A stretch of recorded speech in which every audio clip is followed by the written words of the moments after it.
Now gold is not enough. Hello everyone. चांद देखा है आसमान में रात को? कितना सुंदर लगता है ना, कितना जोर से चमकता है। और कितने दिन तो बैठे बैठे मैं ये सोचती हूँ कि कब चांद पे जाने का मौका मिलेगा। क्या आप लोग भी जाना चाहते हो चांद पर? मुझे लगता है हम सभी जाना चाहते हैं चांद पर, लेकिन हम नहीं जा पाए। लेकिन हमसे पहले अम्मा पहुंच गई है चांद पर। जी हाँ, अम्मा। सुनना चाहते हो अम्मा की स्टोरी? अम्मा के बारे में तो क्या बताएं, क्या लड़ाई करी थी उन्होंने आसमान के साथ, और फिर सीधा जाके पहुंच गई वो गोल मटोल चांद के पास। तो चलो बच्चों, शुरू करते हैं अपनी कहानी।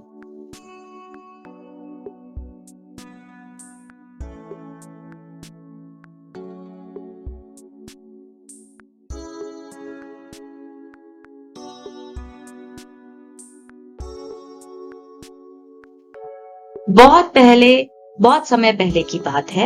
एक बूढ़ी अम्मा थी, बिल्कुल अकेली। उसका अपना कोई न था और घर का कामकाज उसे खुद ही करना पड़ता था। कामकाज मतलब जो भी हम काम करते हैं सारे घर में।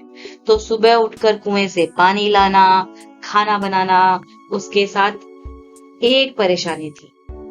वह रोज सुबह उठकर जब घर में झाड़ू लगाती, तब तक तो सब ठीक रहता, पर जैसे ही वो आंगन में जाती थी झाड़ू लगाने के लिए, तो जैसे ही वो झाड़ू लगाने के लिए झुकती, तभी वो नटखट आसमान ऊपर से नीचे आकर उनकी कमर से टकराता था।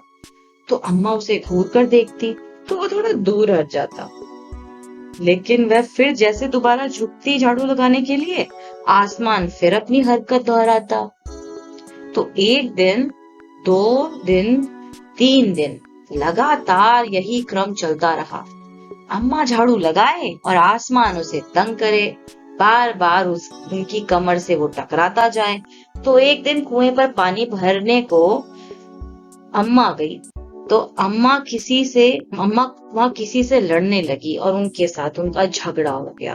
अम्मा जरा गुस्से में थी उस दिन, तो वह झाड़ू उठाकर आंगन में गई और जैसे ही झुकी, आसमान फिर ऊपर से नीचे आ गया और अपनी आदत के अनुसार उसने अम्मा को फिर से छेड़ा।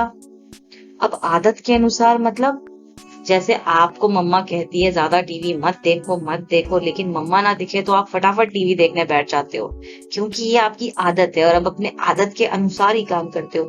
ऐसे ही हमारा ये आसमान था, बहुत ही नॉटी आसमान। इसको जब भी अम्मा दिखती झुकती हुई, अम्मा को वो छेड़ने लगता। तो अम्मा इतने गुस्से में थी, तो उन्होंने आव देखा ना ताव, मतलब ना इधर देखा ना उधर देखा, और कस के झाड़ू उठाया और आसमान को दे मारी। इससे आसमान ना झट से थोड़ा हट गया, पर वह अपनी आदत से भी मजबूर था। दूसरी बार फिर अम्मा के झुकते ही टक्कर मारने लगा। तो अम्मा ने फिर पूरी ताकत से उसके ऊपर वार कर दिया। वार मतलब हमला कर दिया, उसको मार दिया फिर से झाड़ू से। तो आसमान को ना आज एक शरारत सूझी, एक मस्ती उसको सूझी। तो इस बार उसने झाड़ू ही पकड़ ली। जब अम्मा ने उसको झाड़ू से मारा, तो उसने झाड़ू ही पकड़ ली। और उधर अम्मा भी झाड़ू पकड़े थी, क्योंकि अम्मा को उनकी झाड़ू बड़ी पसंद थी।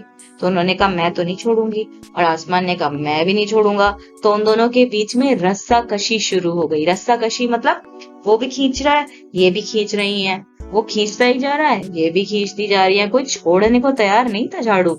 तो झाड़ू का जो ऊपर वाला हिस्सा था वो आसमान पकड़े हुए था, पिक्चर में दिख रहा है आपको, और जो नीचे वाला हिस्सा था झाड़ू का, वो अम्मा ने पकड़ा हुआ था। और दोनों छोड़ने को तैयार नहीं थे।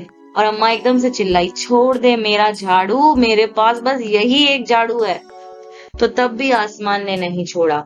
बूढ़ी अम्मा कब तक रस्साकशी करती है, और वो थक गई। आसमान ने लेकिन झाड़ू खींचना नहीं छोड़ा। अब वह झाड़ू के ही साथ ऊपर उठने लगा, तो उसके साथ साथ झाड़ू पकड़े अम्मा भी ऊपर जाने लगी। तो उन्होंने वो चिल्लाई एकदम से, उन्होंने बोला मुझे नीचे छोड़ दे। आसमान ने बोला अम्मा अब मैं तुम्हें नहीं छोड़ूंगा, ले चलूंगा ऊपर अपने साथ, अब तुम वहीं पे झाड़ू लगाना। तो अम्मा अब झाड़ू नहीं छोड़ सकती थी, क्योंकि वो बहुत ऊपर पहुंच चुकी थी, और अगर वो अब झाड़ू छोड़ देती तो वो एकदम से नीचे गिर जाती और उन्हें चोट लग जाती। तो वो ऊपर ही जाती रही। तभी उसे वहां पर चांद दिख गया और अम्मा ने क्या किया, झट से पैर आगे बढ़ाया और चांद पर चढ़ गई। लेकिन अम्मा को झाड़ू इतनी प्यारी थी कि उन्होंने अपनी झाड़ू नहीं छोड़ी। तो आसमान को फिर शरारत सूझी। उसने सोचा, अम्मा तो चांद पर चढ़ गई है, यदि अगर चांद उसकी मदद करेगा तो मैं हार जाऊंगा, इसे यहीं रहने दो। तो ऐसा सोचकर उसने झाड़ू छोड़ दिया, क्योंकि आसमान को लगा अगर ये जो है ना चांद, अगर वो अम्मा के साथ झाड़ू खींचेगा तो मैं तो हार जाऊंगा, मेरे में तो इतनी पावर नहीं है, इतनी ताकत नहीं है। तो ऐसा करता हूँ, अम्मा को चांद पर ही छोड़ देता हूँ। और ऐसा सोचकर उसने फाइनली झाड़ू छोड़ दिया और अम्मा झाड़ू सहित, मतलब झाड़ू के साथ चांद पर ही रह गई। और वो इतनी थक गई थी कि झाड़ू पकड़े पकड़े ही चांद पर बैठ गई और आसमान तो ऊपर चला गया। और उस दिन से आज तक बूढ़ी अम्मा झाड़ू पकड़े बस चांद पर ही बैठी है। दिख रही है आपको अम्मा झाड़ू पकड़ के चांद पर बैठी हुई? ऐसे पहुंची अम्मा चांद पर, और ये है हमारी चांद वाली अम्मा। आई रियली होप आपको आज का वीडियो पसंद आया होगा। Keep watching, bye bye.